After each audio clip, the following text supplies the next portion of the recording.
Welcome to Design Thinking. Hi, I'm Coach Takeshi. In this short video, I will explain what is design thinking, how we do design thinking, and most importantly, why we do design thinking. Let's start with clarifying the difference between design thinking, agile, and lean. Well, consider them all the same. Technically, they all come from different origins. Agile from the software development world in the late 90s, and lean from lean manufacturing, made famous by the Toyota Way, and lean startup after the first dot-com bubble burst again in the late 90s. But they are all models of a common purpose, to get experimentation and iteration right. They are all processes, frameworks, and approaches of trial and error. So go ahead and consider them all the same. Design thinking actually has an earlier history than Agile. It started in the late 1950s, around the same time as systems thinking. Yes, contrary to popular belief that design thinking is only for the creative type, actually, design thinking emerged as an engineering practice. The first book that mentioned design thinking was by John Arnold in 1959 and was aptly titled Creative Engineering. Although each design thinking, agile and lean, and even systems thinking come from different origins and have distinctive features in their practice, they share a lot in common and are highly compatible with each other. For example, in my case, I regularly use design thinking and agile scrum in combination. Therefore, when to use design thinking and not agile or lean is an irrelevant topic. Each design thinking, agile, and lean are not single methodologies, but a collection of methods, tools, frameworks, and approaches. So just like picking a tool from a toolbox, we just pick and choose and combine the most appropriate tools regardless of their origin. So now that we've got our glossary clarified, let's take a step back and address the often heard skepticism that agile, design thinking, and lean, all this stuff sounds like a fad. Aren't they just things that consultants try to sell as the latest must-have management tool, technique, and methodology? And sooner or later, they're going to be replaced by the latest hype that's just old wine in a new bottle, right? Very valid question. See, design thinking, agile, lean did not invent trial and error. Things like PDCA, plan, do, check, act, also known as the Deming circle, used in lean, and the OODA loop, observe, orient, decide, act, which is an iterative decision-making framework developed by a US Air Force colonel back in 1976. These loopy way of thinking are not new notions and have been around for decades. And then when we think of our philosophical fathers like Socrates and Confucius, whom their writings are essentially all about learning from trial and error, the teaching has not changed. It's all about experimentation and iteration. And that probably won't change for the remainder of human history. It's the nature of trial and error. The only way we're going to learn trial and error is, you guessed it right, by trial and error. See, it's because by default, we humans don't like trial and error. It's coded in our biology. We hate change and uncertainty. It's our survival instincts to resist change and avoid uncertainty. It's that strong. But at the same time, it's also universal knowledge and wisdom that risk-taking is rewarding. Risk-taking by trial and error is simply the best strategy out there for evolution.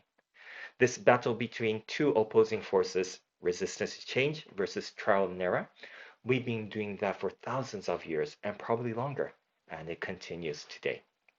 Design thinking, agile, lean, whatever they are called, are simply our latest attempt to get trial and error, experimentation, and iteration right. Hype or not, it doesn't matter what they are called. The spirit is the same. So, PDCA, OODA, Lean Startup, Agile Scrum, and Design Thinking, they all share a loopy iterative characteristic.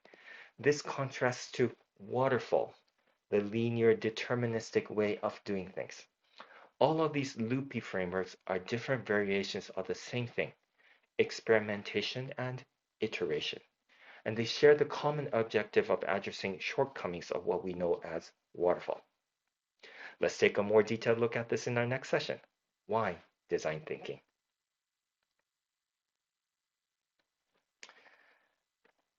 Waterfall is a linear, sequential form of project management where a predictive big plan is made upfront and phase gate executed all the way to the end. Now, don't get me wrong. I'm not saying waterfall is bad.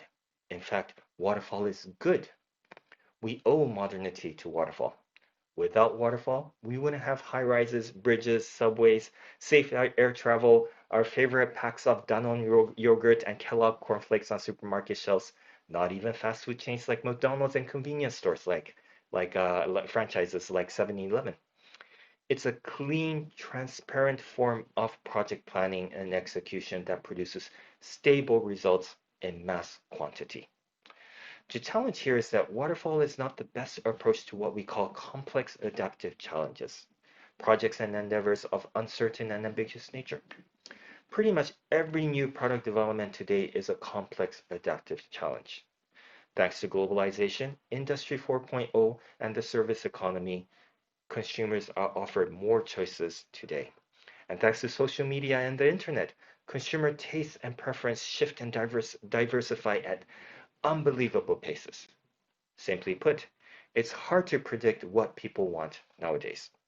So if we develop a new product or service with a hard assumption upfront, there's a good chance that we may miss product market fit by the time we get the product out to the market. In Waterfall, we can only find out if our assumption was correct at the very end. It's an expensive way to fail. Hence, we should reserve Waterfall only for projects of certainty. And for projects of uncertainty, better do it in iterations. With design thinking, we experiment with prototypes.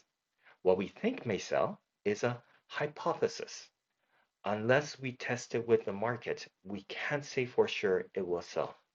And building a full-scale, complete product for something that so far we have little or no evidence that it will sell is a risky endeavor. So we build a prototype of the product for the sole purpose of testing the idea. More specifically, for collecting real information to learn whether or not the idea works or not. Typically, we will have an in-between answer. There were things that didn't work, but elements of the prototype that did. So we keep those parts that worked and iterate the process. Note that I highlight product development under the design thinking header. Agile, design thinking, and lean startup are not used for managing processes. They're used for developing solutions. It's not easy to adopt iterative ways of product development, though. Most people, particularly those who are used to waterfall project management, will find the ambivalent nature of product development with agile and design thinking very uncomfortable. Like, very. In waterfall, there's a clean plan and a target output, and as long as there is quality execution, there's the comfort and confidence of building an end product exactly as planned. Meanwhile, agile and design thinking, we actually don't know exactly what we're going to build. We sort of know it, and we do have an idea of a target outcome, and it's somewhere around here where it says target outcome in the red font. Yeah. But we don't know exactly what it's going to look like, the final product. Convincing stakeholders to fund a product development project with a vague idea of what's being built is often an uphill battle. An uphill battle. And then this. The first step, we're clear on what we want to do. Second step, we have a general idea of what to do. But thereafter, this takes a serious leap of faith. The cure to this is to find the right balance of freedom within a framework. That's the reason why design thinking is process driven. While design thinking is indeed a creative practice, there's an engineerical aspect to it and requires discipline to follow. So, how do you resist the temptation to tackle a hot project in a gung-ho all-in way, and instead mentally prepare yourself for rounds of careful, diligent iterations?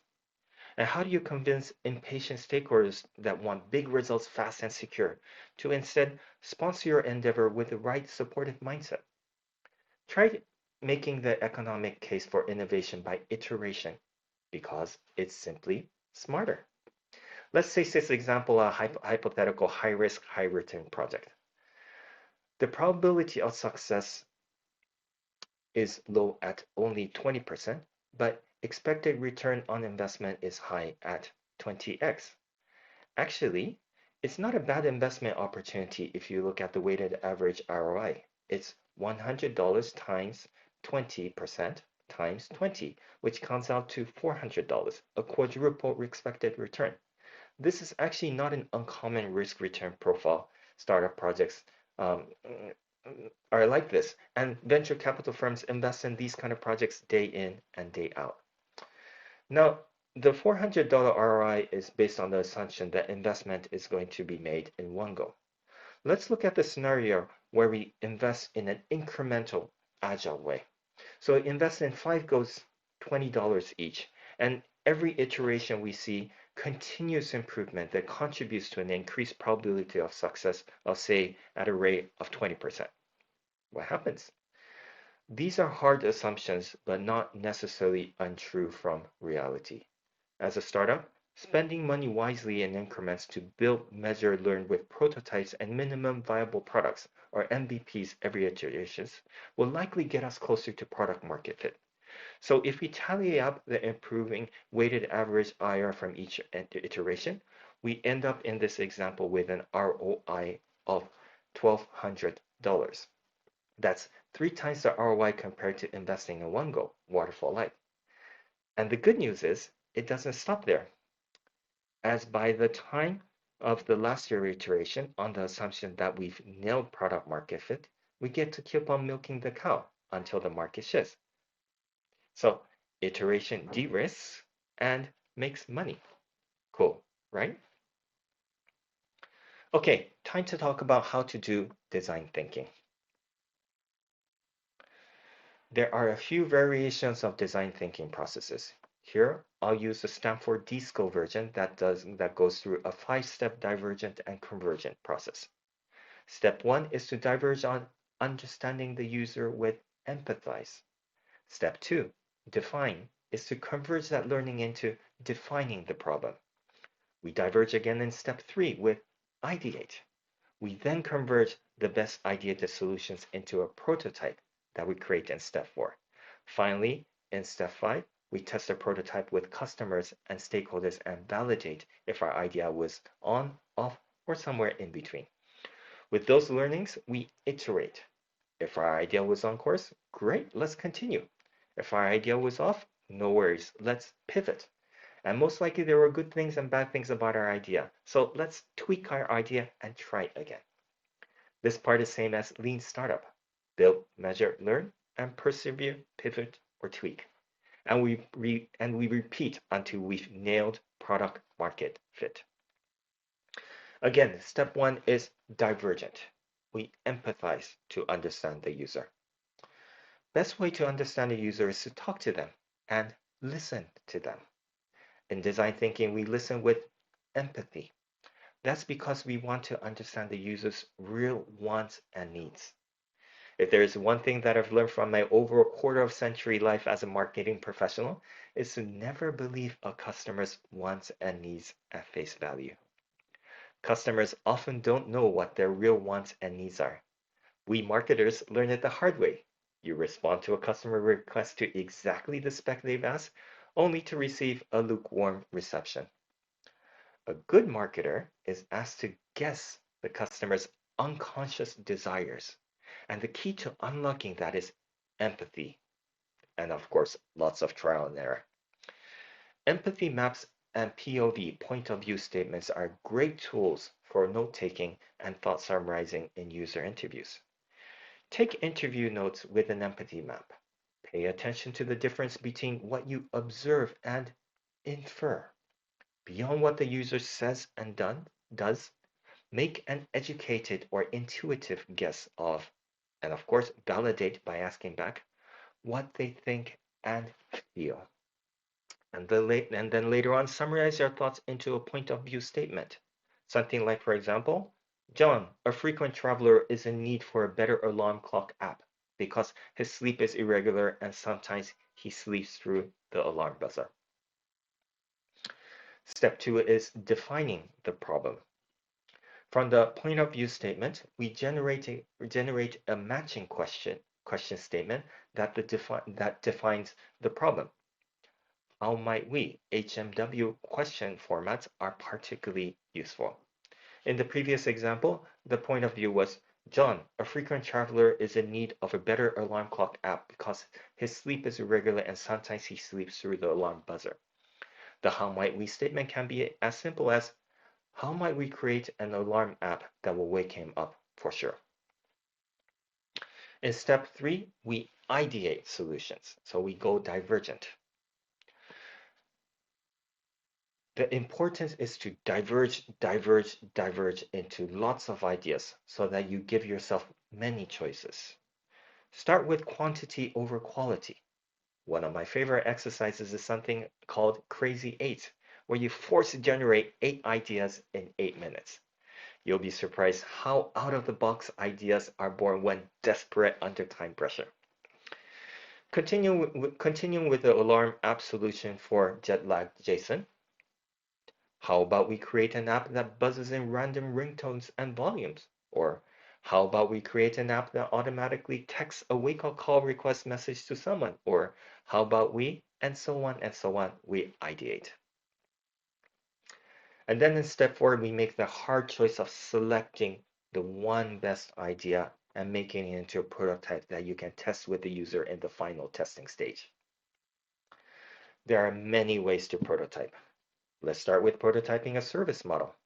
Many of our product development today are for service products, and even for hardware products, often cases the real value of the product is the service model around the usage of the product.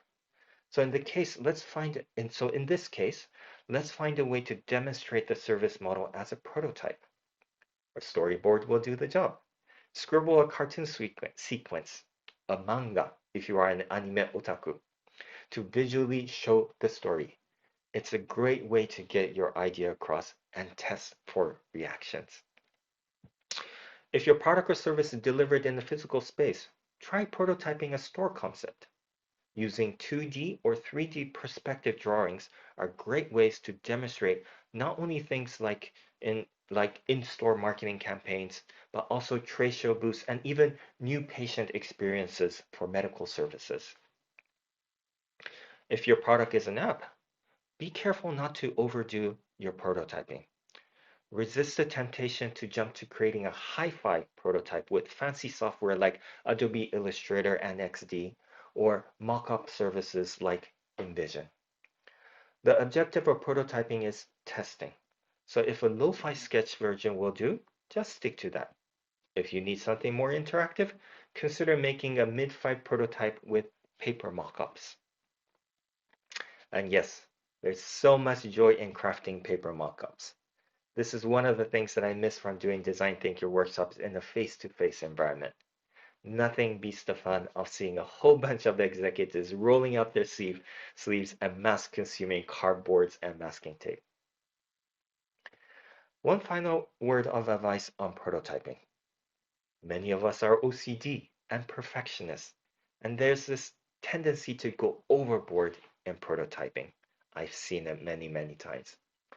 Remember, prototyping is for testing. All we want is a user to see the general concept, the gist of what's being proposed, and not the full details. On top of that, often cases after we're done with testing, we'll be discarding, throwing away the prototype and move on to the next iteration because the prototype has already served its purpose.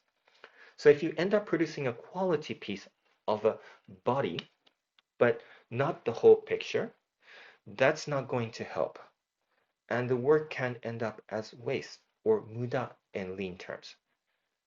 Just create what we call a walking skeleton, something that is bare bones but show how your idea works. You can worry about putting on more meat and making it pretty later on in the next iteration if the customer testing was successful. Resist doing a perfectionist job and instead be a good enoughist. Prototype a walking skeleton. The final step is testing. These are actual scenes of testing in a design workshop that I facilitated. Finally, I'd like to close this section with how much time it takes to do design thinking. Design thinking can be a week-long or longer process if you elect to do so. But oftentimes you can do it like in a few days or even as a one-day exercise. As a matter of fact, you can do design thinking in less than 30 minutes if you want. Here's a rapid design thinking practice exercise that I do in my training sessions. It's really simple. You pair up in buddies, and by gifting each other an origami craft, you can go through the full empathize, define, ideate, prototype, and test stages in just 30 minutes. It's a great introductory exercise to experience design thinking, so find someone nearby and give it a try. It'll be fun and pleasant for both you and your experiment partner. Now that you know how to do design thinking, let's take a final look at why design thinking, again from a wider perspective. This is a visual from my favorite design thinker, Marty Neumeier. We are all highly efficient and effective, experienced professionals. So when we see a problem, snap, we know what to do. From know to do, we're quick to take action. Now that's all fine for most day-to-day stuff, but once in a while, we do need to know to stop. Design thinking encourages that. So from know, do to know, stop, observe, orient, retrospect, think, introspect, design, devise, create, and then finally do. This is the essence of design thinking. It's in the ability to intentionally create this middle step. Now, the interesting thing about creativity is that it's not a random process. When we study the creative geniuses of past and present, we almost always see rules and rituals that these crazy people apply to their work. Design thinking is a culmination and essence of common creative process we learned from these geniuses. It's a cheat sheet for the common man on how to activate our creativity. But the key thing here is that creativity is not reserved for the geniuses. We are all creative. When we were 5-year-olds, every kid in the playground playing in the sandbox was creative, right? We just have to reactivate our creativity that we left in the sandbox decades ago. So make design thinking personal to you. If the empathize, define, ideate, prototype, and test terminology doesn't resonate with you, replace them with words that do to you, like feel, think, imagine, build, and try. Another thing to note is that design thinking doesn't have to be a linear process. We have an amazing cognition facility called intuition, and that's how our brains work. With intuition, we jump back and forth among thoughts. So while doing design thinking, if your intuition tells you to quickly test out something while ideating, go for it. And when you're building a prototype and you have the urge to replay the conversation you had with the user, and as a result, you're re-empathizing, you feel you need to revisit your problem definition and tweak it, be my guest.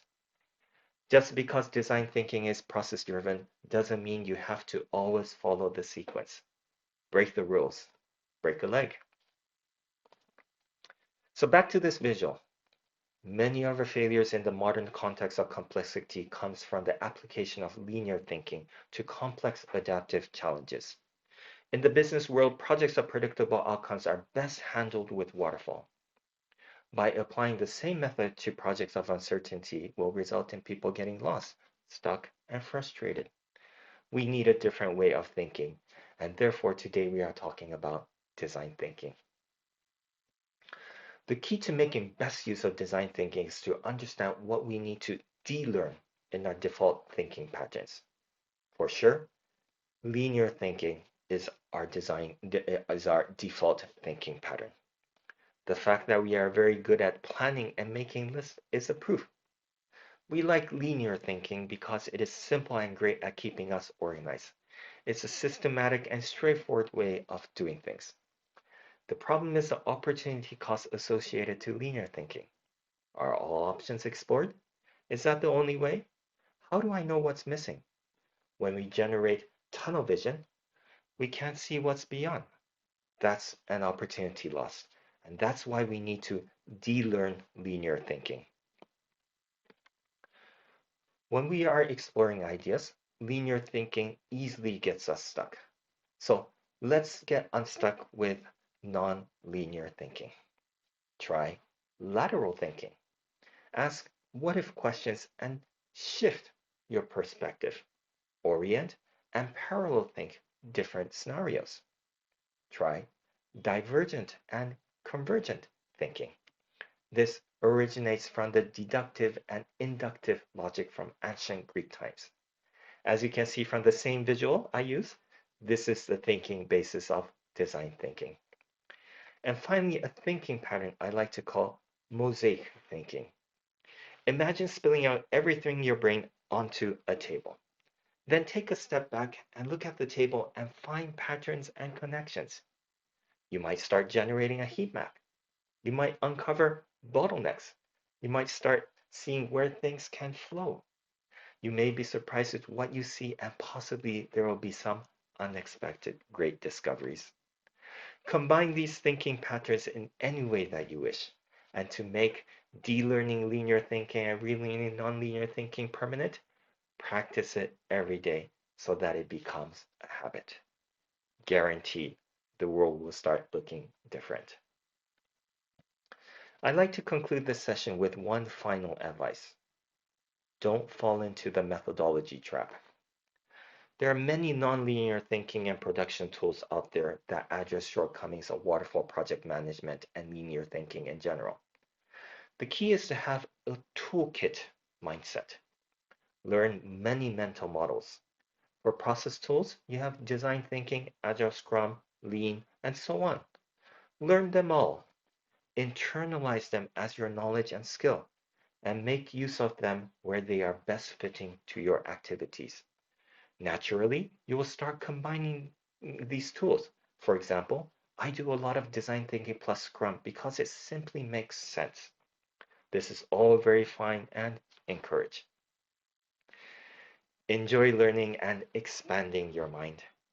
I hope design thinking will help you in doing more of what really matters to you.